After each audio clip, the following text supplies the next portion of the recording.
Una nueva semana de chicas. El 25 de noviembre se conmemora el Día Internacional de la Eliminación de la Violencia contra la Mujer. Por tanto, voy a hacer la reseña de un relato corto, pero genial, de la escritora estadounidense Charlotte Perkins Gilman, publicado por primera vez en enero de 1892, y que nos va a hacer reflexionar sobre la violencia y sus distintas formas, ya que cuando hablamos de violencia solemos relacionarla con violencia física y punto. Y esa es una equivocación. ¿De qué va? Una mujer diagnosticada como enferma de los nervios y con una ligera propensión a la histeria se muda con su esposo John, un médico muy respetado, a una hermosa finca en medio del campo. A esta mujer le encantaba leer y sobre todo escribir, pero por prescripción médica que su esposo se encargaba de hacer cumplir, le prohibieron hacer todo eso. Simplemente debía reposar sin hacer absolutamente nada. De manera que ocupan una habitación en los altos de la finca. Pero desde que entró a ese cuarto, ella lo odió, sobre todo el papel tapiz. Era un papel tapiz gastado, viejo, amarillento y con unos grabados horribles. La habitación tenía ventanas, pero con rejas de seguridad que parecían barrotes de cárcel. A pesar de su negativa de ocupar esa habitación, nadie le hacía caso. Entonces, resignada, empieza a ver cosas extrañas, oír ruidos raros, a ver fantasmas. Veía siluetas de mujeres queriendo salir y atravesar el papel tapiz, pero no podían. Y también veía a través de la ventana mujeres en el campo que se parecían a ella, pero que no caminaban, se arrastraban. Todo se lo ocultaba a su esposo porque no quiere que se moleste.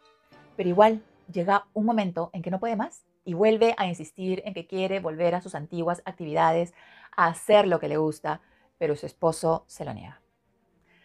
Entonces viene Jenny, la hermana de John, que se encargaría de cuidar al bebé recién nacido de ella, de ellos, arreglar la casa, mantener todo en orden, barrer, planchar, lavar, etc. Haría las cosas que ella no podría, ni quería, ni le gustaba hacer. Y la comparación era inevitable. Ella misma se comparaba con Jenny y reconocía que era como la mujer perfecta en su papel de perfecta ama de casa. Y eso la molestaba muchísimo porque era algo que ella jamás sería. Llegó el día de dejar la finca y nuestra protagonista, sin nombre, no se irá sin antes hacer algo que los dejará perplejos a todos, sobre todo a su esposo. Varias cosas sobre este cuento corto. En el fondo, lo que tenía enferma a nuestra protagonista sin nombre era la imposición de ese rol que ella despreciaba y que no quería seguir, el de la esposa madre perfecta.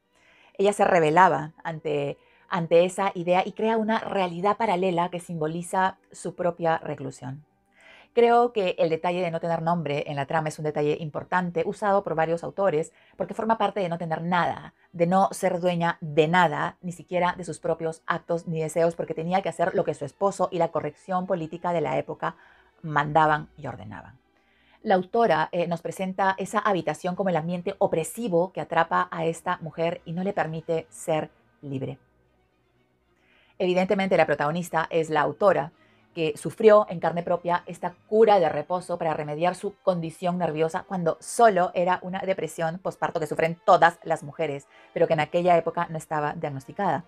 Charlotte terminó divorciándose y haciendo la vida que a ella le gustaba y le llenaba, ser escritora. Por supuesto, en esos tiempos aquello era algo cercano al sacrilegio, pero la valentía que tuvo esta escritora es notable y eso hay que rescatar, tanto de la historia como de su propia vida. Y esa es la lección que nos deja este relato. Si no te dan la opción a ser libre para que seas feliz, cárgate al mundo, pero construye tu propio camino. Y hay un buen consejo para todas las mujeres y para todos los hombres también. Lean este relato, solo tiene 64 páginas, lo hacen en una sentada y reflexionen. Así que hasta una nueva reseña.